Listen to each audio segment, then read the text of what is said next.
Welcome to USA Global TV and Radio, where our mission is to provide education, entertainment, hope, and inspiration.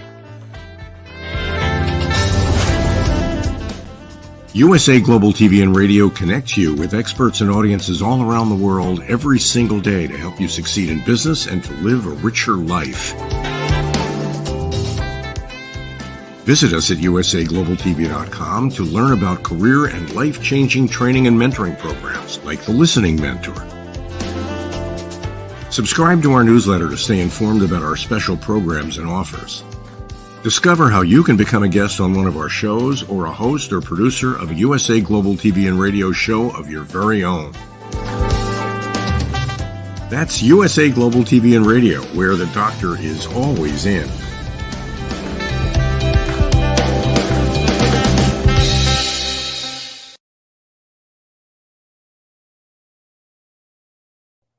Hello and welcome to USA Global TV and Radio. I'm Dr. Jacalyn Kerbeck, and this is Mr. Roland Friedl, and we are here with a brand new show called It's Your Healthy Lifestyle. Roland, welcome.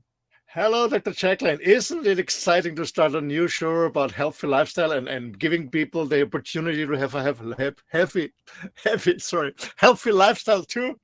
It sure is, Roland. And I have to say, I've been so inspired by the work that you've done here on this platform and your wireless life and your lifestyle that is really all about making healthy choices. It's not about juicing for 2 days and then binging on this and then going on a crazy diet. It's really about a lifestyle. And so that's why I'm super excited to take this road, this path, this journey with you, that we can inspire other people to pick a lifestyle of health. Absolutely. And you know what? It's as you mentioned, it's not about doing a crazy diet for a weekend or for 2 weeks or a month and then falling back in the old habits. It's just really a lifestyle change. And from my own experience, it's quite easy. You know, you step in slowly, you get in better. You learn more about it and you feel better. And when you feel better, you get more excited, you get more motivated, you get feedback from other people. And then you took the next step and the next step. And then, wow, you say, wow, I look younger, I feel better. What an amazing life. And it's available for everyone. It is. Everyone and anyone can do this. And I just want to share, I've been so inspired by you and also our friend Red O'Laughlin that today I just finished a milestone in my life. I finished 22 hours of fasting. I was going to go to 24 and I thought I have to work all day. I got to get some food, but I was feeling pretty good for 22 hours. And I'm thinking I might do this on a regular basis instead of 15 hours. Maybe I'm going to do 20 or 22.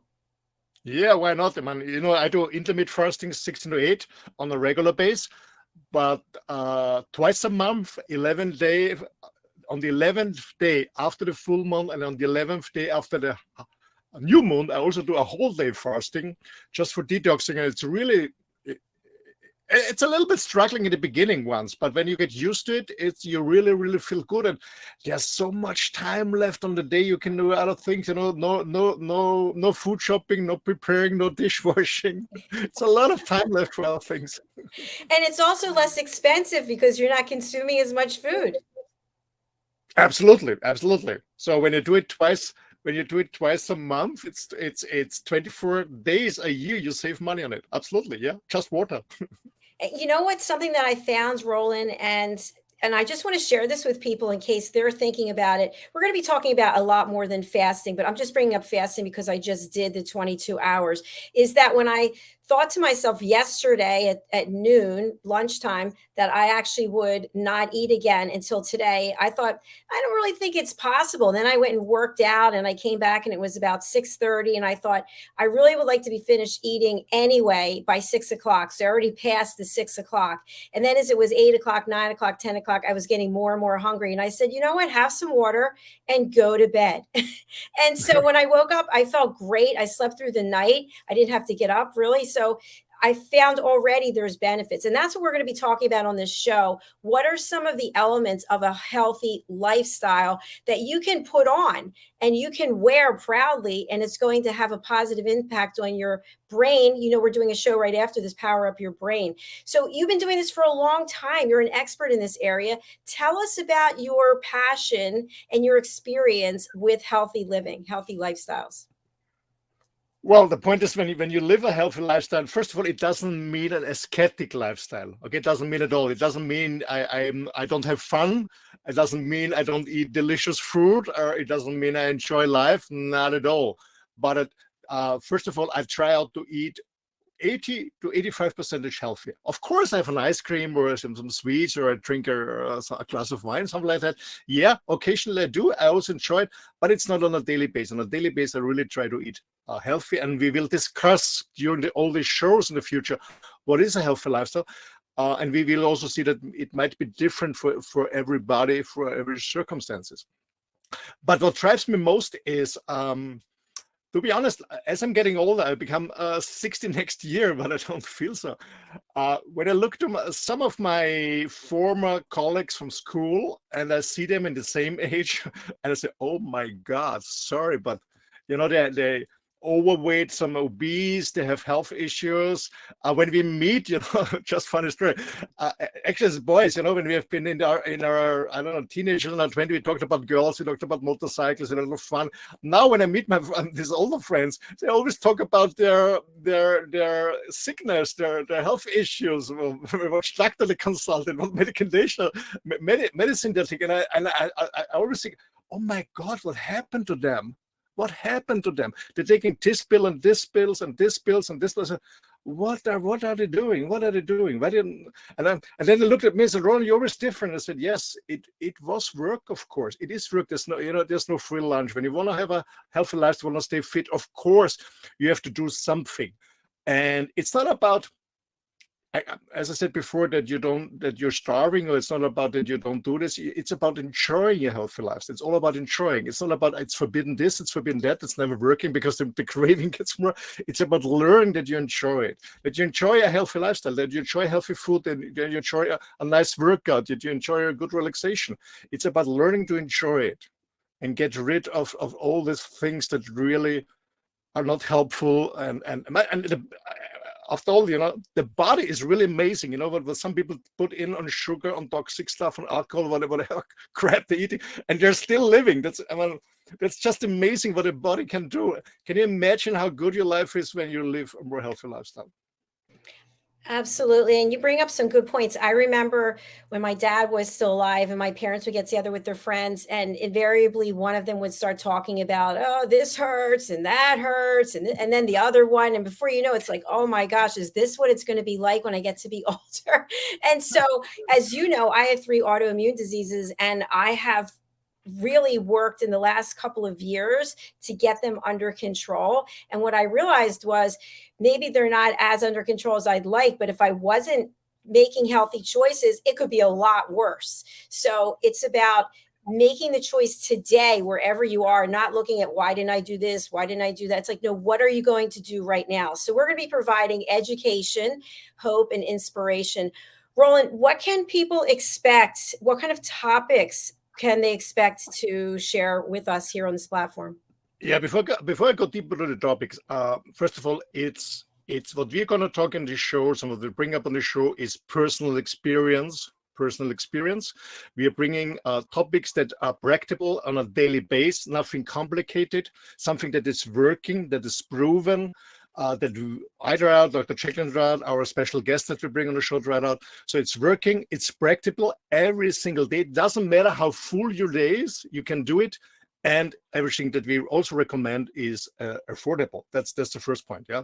So because I've educated thousands, and I don't know, more than 4,000 doctors on education and on health and nutrition, and some people, especially nutrition specialists, nutrition coaches, they have very good ideas, but most of them are not practical. That's too complicated. People think, yeah, it's nice. They're inspired, like, this New Year's Eve resolution what you have, and then inspire it for a week or two, and then I give up because it's too complicated, it's too much work, maybe it's not practical, maybe it's not affordable, it's expensive, and people give up. So we are talking about simple solution that you really can do on an everyday base. That's first of all. So and before I start about what you said before about fasting, we will talk of fasting too, and have a nice story, Dr. Jacalyn. Many I do always fasting, but I remember once many years when I was in the corporate world, I was really stressed, so I decided just to disappear for 2 weeks. And a friend of mine, she's running a health center in a spa, in a very famous spa in the south of Austria, and she called me and said, Roland, I have 2 private coaching guests for fasting for 2 weeks. If you want, you can join. Another friend is coming too. So we have 4 people. We did a private fasting in this luxury hotel. Actually, luxury hotel with an amazing food and buffet, but we only got water and tea for 2 weeks and stuff like that. But we always had the tea we always got the tea at lunchtime. See all the other people eating. It's a huge buffet, and we only had tea, but there was no problem. And then I went to the spa and had some conversation with other guests. What you're doing here and stuff like that. And I said, I'm fasting, and I guess it was day number 10, and I said, how long? Now it's day number 10. I go for 4 more days, and people looked at me and said, 10 days no eating, you're not dying? Who the heck tells you that you're gonna die when you're fasting? No, not at all. It's absolutely good. It was just a funny story. People are so scared about fasting. You're not going to die at all. You can stay for a long time. I have friends of mine who do water fasting, by the way, for 40 days. It's no problem, but that's on fasting. So let's talk about the topics that we're bringing up. So it's about you. It's about your healthy lifestyle. And as I said before, it's not finger pointing. It's not about regulations, not stuff that is forbidden. Don't do this, don't do that. No, we show you practical things for a more healthy lifestyle. So I guess we will talk for sure about the 3 pillars of a healthy lifestyle, which is nutrition. As you can see from the background picture, we will focus more on nutrition because I found out that nutrition is a huge part. It's 80%. And then, of course, a little bit about working out, practicing, moving, and about relaxation. So we have the 3 pillars: relaxation, good sleep, good rest, meditation, maybe yoga, whatever it is. You're working out. Maybe you're more a cardio person who's running, swimming, bicycling, or you do workout. And the hugest part is nutrition for sure. Why I'm emphasizing on nutrition is because I found out that I met many very sportive people. They're fit in a sportive sense, but not fit in a healthy sense. So it doesn't mean when you're very slim and sporty that you're healthy. It doesn't mean at all. So we've emphasized on nutrition. We will talk about healthy nutrition. What kind of is nutrition? We will talk about different diets, advantages, disadvantages, to whom it does fit and not. We will talk about emphasize, as you can see in the picture, on fruits and vegetables and berries, of course, also on meat and fish, on omegas and carbs. So different diets we will talk. We also talk about supplementation, of course. It's also part of a healthy lifestyle. And we will go deeper and make special shows for kids and families. I know when I raised 3 boys, they're now all grown up, how difficult it is. I know it as a young family to provide really good, nutritious, and healthy food to kids. I remember one of my smallest boys, he said, Daddy, why aren't the vitamins in my ice cream? No, unfortunately not. They're in the veggies. So we will talk about families and kids, what you can do to make it more motivating for your kids to have a more healthy lifestyle, in families and totally, but also about elder people, how they can stay fit on a long term, fit and healthy on the long term, and enjoying life. People retire when they're 60, 65. The question is, are they fit enough to really enjoy their retirement, whatever the plans they have, sail around the world, or do traveling, or start a new hobby or a new passion, whatever. So we will special show for elder people, so they stay healthy and fit. We will do shows for sporty people, what they can do to improve their results, also to improve their recovering processes, meaning that they get less hurt, for example. So different backgrounds. People also about people who are very stressed, what they can do when you have a really busy job in a corporation, or you run your own business, what you can do on a daily basis when you're very stressed, like I've been many years ago. And we also will, as I said, we will recommend always working stuff that's working, that's affordable, and that's practical on a daily basis. That's what we do. We will bring up special guests on the different topics that we can interview. And we will also focus on different issues like gum health, skin health, cardiovascular health, cell protection, immune system, what it can do to boost your immune system, and so on and so on. So we have many topics, many topics. I'm very, very excited. Thank you for sharing that. I'm very excited also. And I think one thing I want to just point out is, and we can discuss this in a future show, but it all starts with your why. It starts with your attitude. And I know what I found through the years is that I felt like I deserved to have the sugar. I deserved to have the big meal because I worked so hard. And I had a different viewpoint about food than I do now. I grew up in a family where we did a lot of entertaining, and dinner was an event. It was something that took hours and hours and course after course. And what I realized really through this platform, Roland, really through you and through Red and through Annie Bush and some other people on this platform, is that if you change your perspective, food is fuel. It's fuel to power up your brain. It's fuel to keep your body going, your container going. And when you look at it like that, it's not that it has to be about a celebration, or it's not that you have to eat because you're depressed or because you're anxious. It's what does your body, what does your mind need to serve you in the best way? And I feel since I've changed my perspective on that, I don't have a lot of those feelings of loss, of giving up, of not being fulfilled when it comes to food, for example. What are your feelings about that? Well, I can absolutely relate to that. To be honest, I remember when I had a very, very stressed business, a job before, and then a stressed business. I was flying all the time, and flying in, fly in, fly outs, and facilitating services to customers. Afterwards, I was so exhausted when I came home or when I came to the hotel, depending. I had a craving on carbs most of the time. I knew it's not good, but then I started just, with protein and some veggies and salad. And I was not full. I had a lot of craving for carbs because I know, because, when I do a lot of brain work, the brain needs a lot of energy, burns a lot of sugar. So you have more craving on carbs. So I gave it, but it just worked on a short time. I feel good, yes, but I didn't sleep good. And the next morning I was really down. I said, that's not a solution. That's not a solution. So what I did is I changed a little bit. I ate more protein, even more protein related to stuff, more fat, and I had carbs, but I didn't take the carbs from bread or from pasta or from rice. I took more carbs from veggies, or warm veggies, cooked veggies, and mixed it with salad. And that helped me. And no alcohol. And you know what? It's all about reconnect to your body and feel yourself. And because you really learn, is it good for me? Yes or no? But also thinking about, is it good on the short term and on the long term? Because on the short term, it's nice to have a craving and you feel good. You got it. You got the candy or the beer or whatever it is, or the ice cream.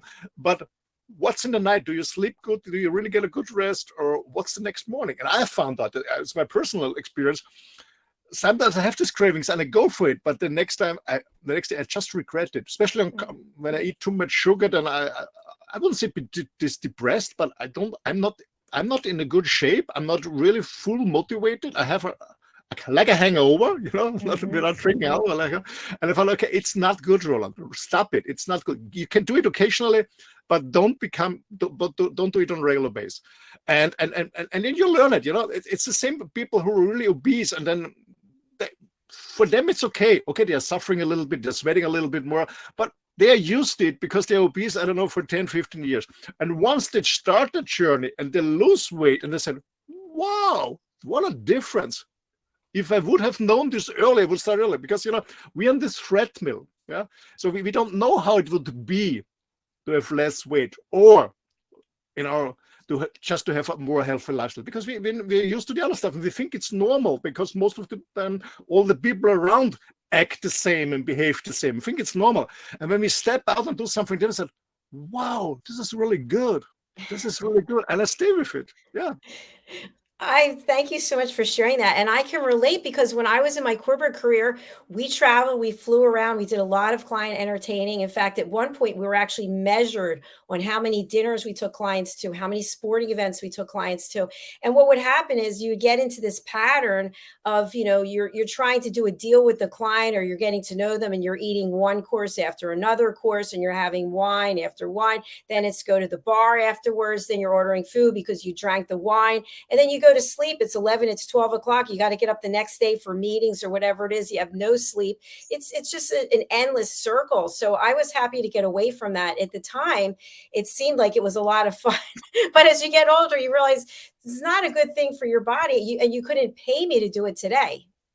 Absolutely, absolutely. And as you said, sometimes it's really pressure, or we believe it's a pressure of society. Some years ago, I tried out many different diets because I always want to try out before I speak about something. So I tried different forms of diet, frugivore, just raw fruits and vegetables, nothing else. I was vegetarian for 4.5 years. I was a full vegan, 100% vegan for a little bit more than 8 months. I started with a friend together for 8 months. I did carnivore and the keto, so different stuff. But anyway, but at the time I was vegan. I was really strict vegan. When I do something, I'm very disciplined. So I was strictly vegan. And I was flying to Germany, to Frankfurt. They had a huge Canadian client there. They had a huge come together kickoff, and I was delivering some sales management training and a motivational speech for the sales force. And an amazing 5-star hotel, I guess, was the Hyatt anyway. So they invited me, the top management afterwards came together for dinner, and they invited me to try steak. And then the waiter came to me. It was up to me to place my order. I said, I'm a vegan. I didn't find anything on the menu. And the waiter said, no problem. He talks to the chief. And they served me an amazing vegan food. It was delicious, and it was like an art.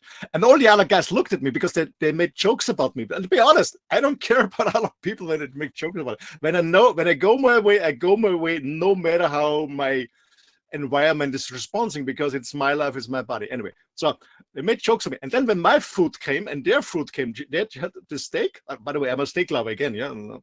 And they just they looked at my food and said, and they all said, wow, this really looks nice. This really looks nice. And the taste said, wow, and it tastes nice. So it's all about trying out. What I want to tell you is try out different things, and no matter what other people say, and maybe other people are encouraged. As I said, I'm not a vegan anymore, but I tried it out, and I gave it a try, and I said, okay, it's tasty. I like it. It's cool. I remember when we had this yoga retreat thing on Mallorca, I was cooking for the yoga people, the vegetarian and vegan food. I love it. I'm not a vegan anymore, but I love it. So just trying it out. But as you said, like the Jacalyn, sometimes we feel the pressure from society. We have to do this. There's a party, there's a dinner, or with a client, or with the family, or we are supposed to drink alcohol. The same. It's totally normal that everyone drinks alcohol, and it's the opposite. You have to. I wanted to say, sorry, or apologize for yourself. That you say, no, I don't drink. I said, did you have problems in the past? I said, no, I've never been alcoholic, but I sometimes I drink an alcohol, sometimes I don't drink. It's as I said in the beginning, it's hey guys, whoever's listening and watching, it's your body. It's your body. Take care of your body, no matter if other people making jokes or not. It's your body, because you are suffering when you have a pain. So true, Roland. And going back to what we were talking about in corporate, I remember my last job, which was for 13 years or so, maybe 10 years into that job, one of the new salespeople was sitting there at the dinner with the clients, and he wasn't eating. And people said, what are you doing? And he said, I'm doing intermittent fasting. This is what I do. I stop eating at 3 o'clock and I don't eat again. And people were giving him a really hard time. And then when everyone was going to the bar, he went to his room, and it kind of stood out to me. And I thought, wow, he was talking about he's got a wife and 4 kids, and that he really values his health, and health is wealth. And I remember thinking to myself, this guy's on to something. But the rest of us, we were all continuing to do the same thing that we were doing. And I think, if I had done that at that time, what would I be like today? But of course we can't go back. And something else I want to share, because I think this is all about sharing is caring, is for many years, even today, I'm still obsessed about my weight, obsessed about it. It's like something that hangs over me every day, and I'm never happy with how I look. I'm very grateful that I'm healthy and in remission. But long story short, what I've done for many years, I don't do it now, I stopped maybe in the first year of the pandemic, is I would love chocolate chip cookies. I love Reese's cups, and I would eat them. And then I would get on my bike and have to ride my bike. I'd look at how many calories they are. Sometimes I might even be eating the cookies while I'm riding my bike, which is so insane, because I would say to myself, okay, if you want to eat this, you're going to have to work it off. So I'd have to work out for 3 hours a day just to work off the cookies. And that's how insane it can get. Absolutely. I was laughing. I was as stupid when I was young. I was running marathons and I was a smoker. Doesn't make sense at all. I don't know how my heart could manage this, but anyway. Yeah, but I stopped calorie counting at all. I eat because when I found out when I eat healthy stuff that is really good for me and nutritious, I can eat as much as I want, but I'm full. And I'm not gaining weight. I don't step on a scale anymore. I stopped this because I found out it's when I look in my mirror. Hey, gentlemen, I know gentlemen always have a front page, and I said, hey, look cool. Women go from the other side, from this side. I said, oh, it's a little bit this. So, gentlemen, look from the side, not from front. From front, you don't see your belly. Okay, but I see it in the body in the morning. I see it how I feel, and I see it on my clothes. So that's why I don't stress myself. I don't jump on the scale, because the weight is always going a little bit up and down. Yeah, depending on when you sweat a lot, you lose more water, stuff like that. When you eat less carbs, your body is also saving less water or storing less water. So it's always going up and down. So I never step on a scale. And I found out also that, Jacalyn, when I did nutrition coaching, is that they're, as I said in the beginning, they're very sportive people, lean, very skinny. But when you really check their cells and everything, they're not really healthy. They look skinny, but they're not really healthy. I saw skinny people who had a higher fat percentage than somebody who was a little bit more massive, because the person had much more muscle mass. So it's not about that. And the other thing what I learned is when I cheat, when I have a cheating day, by the way, I don't call it anymore cheating day. I always said cheating days. I stopped saying cheating days. For me, it's a negative word. I enjoyed a cookie or an ice cream. I had an ice cream 2 days ago. I enjoy it without feeling guilty. And no calorie counting. I enjoy it. Yes, done, and out of my head, and then I go back to my healthy lifestyle. Because I found that it's a lot of stuff is going mentally and on your emotion. So when somebody feels guilty, I think you get more calories on your waist. Just enjoy it and forget it. Don't think about it anymore. Don't focus. I think it's so wonderful that you said that, because especially our waistline, right? That's where things really show up. And to your point, if we're looking in the front, I always look from the side. I look from one side, then I look from the other side. Then I hold a mirror so I can see the back of me. I'm like, what's that? And so you could get crazy, and then you get on the scale, and I just started writing down my weight for the last week, and I'm thinking, why am I doing this? Like, it doesn't make any sense. So here's my question for you. And again, we're not medical doctors. We're not with the pharmaceutical industry. We're two people here sharing our expertise and our knowledge based on what we've done, what we know as coaches and as human beings. So what is it that's the measure of a healthy lifestyle? Is it our blood tests? Is it our joy factor? Is it the lines that we have from smiling, from being so happy? Is it our weight? Is it fitting into our clothes? What is it? I guess it's a combination. It's a combination of medical research. How is your blood? Is everything okay? It's about not needing medicine. Friends of mine, they say, hey, I'm good. And then I found out, they take stuff against the high blood pressure, they take stuff against the high sugar. I said, no, it's not okay. You have really issues. You're just addicted to medication. So if you're free of medication, more or less, And it's also how you look like, how your skin look like. If you're smiling, if you have a healthy skin. Also your eyes, you also can see it in your eyes, if you have healthy eyes or not. Yeah, if you're really bright and clear or not. So there are different stuff, and it's also about how you feel. You feel good, you feel, or you feel fatigued, you feel always tired, a little bit depressed. So I think there are different components to have a fit and healthy lifestyle. So of course it's blood pressure. I always recommend people do a huge blood analysis and find out if there are anything's missing. For example, I have a gene defect. I have a gene defect that I'm suffering from. That I got it from my parents, and if I don't do anything against it, it kills me. I know this, but I don't take any medication. What I do, for example, myself, I do just bloodletting. I do bloodletting, or half a liter every few weeks, and then my blood is recovering, reproducing, and it's going better. So I don't take any medication on that. So I think, yeah, how you look like, your eyes, your skin, how you feel when you move. Is it exhausting or not? When you step the stairs or whatever you're doing, you feel good. It's about how you feel. It's about how you sleep. I mean, you have a good sleep. It's about how you dream. Sorry, Dr. Jacalyn, for that, but my grandmom, she always said, did you sleep well? Did you eat well? And did you shit well? That's all what she was asking about. It's also very important. When you wake up in the morning, you go to the toilet, you make your huge business in the morning, and it's done. Pretty good. Yeah. Yeah. Get rid of all the toxic stuff. Yeah, absolutely.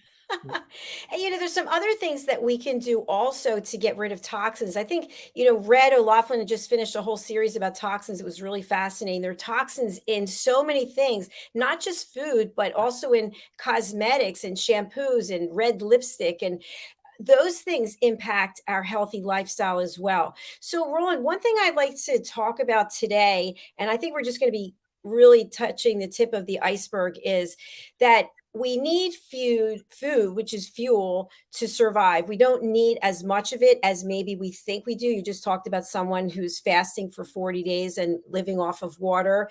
So when we think about making choices for our food consumption, and we look at what we need. I remember growing up, I think is it 5 food groups or 4 food? I don't even remember, but you can tell us. So is it getting a certain combination of each of the food groups and then finding something that we really enjoy? Or is it just saying, take the enjoyment, take the idea of pleasure from food and remove it, and let's just talk about what the body needs as an engine? Well, I mean, for me, food is a fuel, of course. So when we talk about the marks like protein, fat, and carbs, it's the engine, it's fuel that we're running. That's one.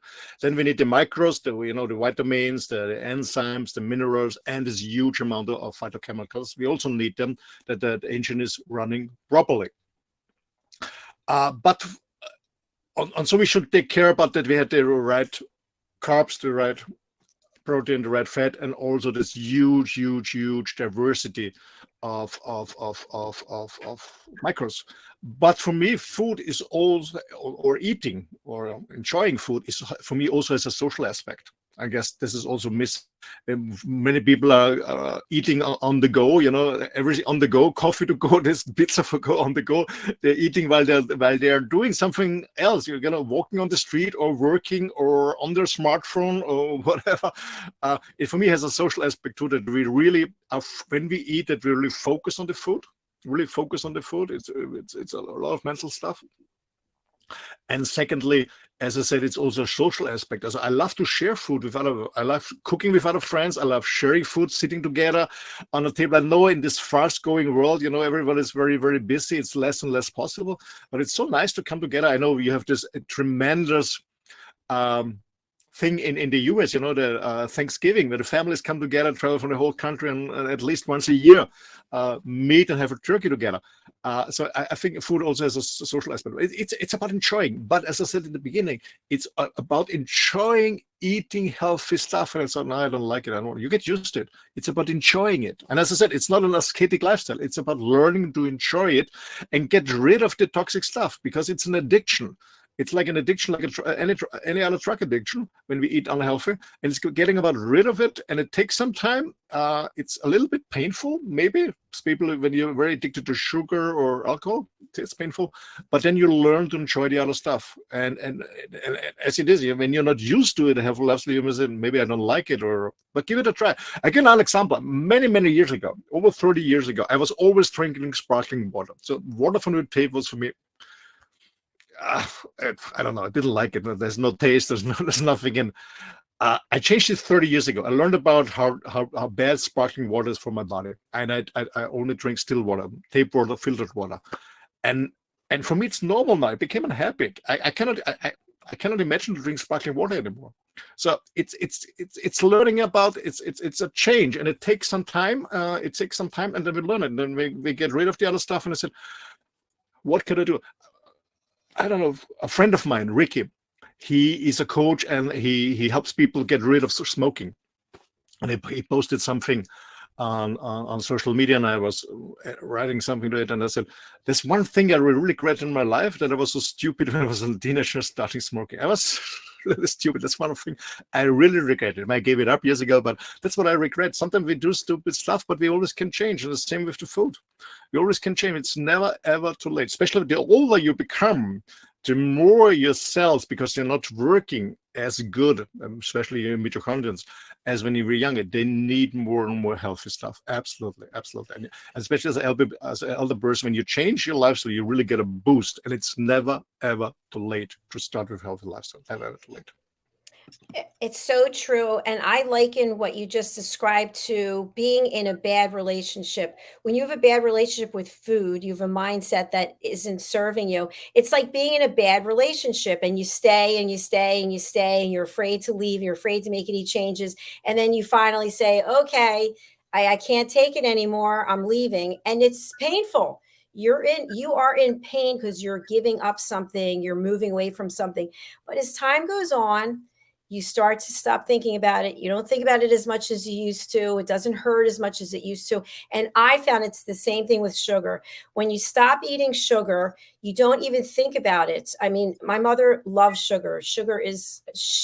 They call her sweet tooth. She's been eating sugar for decades. God bless her. I don't know how she does it. When I would go to the grocery store and get all the sugar, I'd actually be embarrassed. Like in the checkout, the whole thing's filled with sugar. I'm like, no, it's not for me. It's not for me. But I lost my taste for it, but I had been addicted to it. So that's what's so interesting, that when you change your mindset, and by the way, you can fall back into it again. You can have a low moment and reach for it and then use it as a crutch. Absolutely. I mean, when I was young, I was having coffee with sugar because it was normal in my family, put sugar in the coffee. And then I was I was 20 or 21. I met a friend of mine. He gave it up, and I said, try it out. I said, no, I don't like it. But I give it a try. Since almost 40 years, I drink coffee without sugar. And I cannot imagine if sugar in coffee. I love the pure coffee. Well, the only thing when I make a Turkish one, I put a little bit sugar in so it gets more creamy. But I cannot imagine. And as I said, before, when in my 20s, I couldn't imagine have coffee without sugar. And for me, it's normal with no sugar. So it's absolutely learning process, especially on sugar. And my mom is the same. She always loved sugar. She had a lot of sugar, a lot of ice cream cake. And now there is the result. She has a very, very bad dementia the last 5 years. Actually, today there came up on social media a photo with her and myself 8 years ago when we did a walk, and she looked so. Yeah, she was in a full health, and she still is in a full body health, but her mind is gone, totally gone. She even doesn't recognize me, and we know it's most of it's really bad nutrition. And ladies and gentlemen, it may sound harsh or brutal, but don't believe the food industry. Please don't believe the food industry. They're selling so much crap. There's sugar everywhere and stop it. Not only sugar, all the other stuff that we will be discussing next shows. do your own research, meaning try it out and stop with this, stop with that, try this, and learn again to listen to your body. Your body tells you if it's good or not. And if you feel tired or not good, or I don't know, you have acid, this is, gentlemen, this is not normal. It's not normal. It's normal when you don't have it. I remember when I had problems when I had large dinner, fatty stuff, you know, alcohol, and then huge juice and stuff like that. And then I went back home in the night, and then I had this acid is coming up in my body. So I was taking a kind of medication. I swallowed it, and then it helped me. And then one day I said, "This is not a solution. This is not, you know, it's running against the closed door, hurt myself, yeah." Fix it, and running against the door again. I said, this is not a solution. I have to stop to eat this crap and to drink this stuff and change it. And that's what I did. I learned to listen to my body, and it takes some time. We're not used to listen to our body because we are so, I don't know, I wouldn't say dumb, but most people don't feel their body. You know, they are so stressed, they don't feel themselves. We have to learn this again, slowly. Be patient with your body and learn and listen to the feedback. If you don't feel good the next day or the next hours, stop it. Try something different. And don't take a bill inside and say, no, this is not a solution. I always have this picture: running against the closed door, bang, hurt yourself, fix it, running against the door. No, it's good to enter an open door. And the same with the health. It's so true, Roland. And I just want to conclude on that with a follow-up comment, which is, I was watching one of the A-list movie stars talk about his addiction to alcohol, and then how that addiction led to drugs and painkillers, and then this and then that. And it was because he never felt quite right. He felt shaky or offbeat. So then he had to have something to make him feel better. And then that made him feel a different way. And I feel like it's the same thing with food. We'll use food to stuff down our emotions, and then eventually they come out in a health issue. But so we'll eat something and then we don't feel well. So then we'll take a pill to make us feel better. And it just goes on and on and on, instead of looking at what is the core issue that we need to address. And instead of looking at food as a reward, it's actually something that's going to sustain us as we age, so that we can age gracefully and not age being in diapers and dependent on other people. Absolutely. No, I always say, when you take a pharmaceutical, the list of side effects is quite long, so don't take it. And the same is with food. When the food has a negative side effect, like when it's too fatty or too sugar or too alcohol, it has a negative side effect that you don't feel good, you feel dumb, you feel tired, you feel depressed, you feel sour, then stop it. Healthy food doesn't have any negative side effect. Absolutely not. Stop it. There you go. We're going to stop right here because our next show is coming up. We're going to go over to the other studio. Our next show is the Mallorca Connection. It's Power Up Your Brain Part 2. Roland, what can people expect for this episode? Yeah, this episode is focused on really powering up your brain, because as I said before, my mom is suffering from dementia, and more and more people getting older, and it's really a pandemic of brain issues that people have, if it's dementia, Parkinson, Alzheimer. And I see it more and more. We're getting older, but more people are suffering from this. And I found out this is because of a lack of good nutrition, of a lack of movement, of lack of omega acids, stuff like that. So we're going to talk about how you can power up your brain very easily on a daily basis, which is working, practicable, and affordable. That's what we're going to talk about it. Fantastic. Well, I've really enjoyed this first episode with you, and I hope people have taken away a few gems, hopefully at least one, and they will come back and see us. We'll be back on this show. It's Your Healthy Lifestyle in 2 weeks. Next week at this time, it'll be the Earth Show. So you'll be joining Roland and his partner, Marcin. Yes. So we do it every second week, bi-weekly. Yeah, absolutely. Fantastic. So also, we'd like to encourage you to engage with us in our episodes, ask us questions. If you have any questions now, we're actually setting up a new website where you'll be able to contact us. But in the meantime, you can contact us at usaglobaltv.com. Just go to info@usaglobaltv.com with any questions, or put them here in the comments on social media, and we will find them and respond if possible. All right, that's all for now. Thanks. We'll be back in less than 15 minutes. Thanks. Bye-bye. Bye-bye, everyone.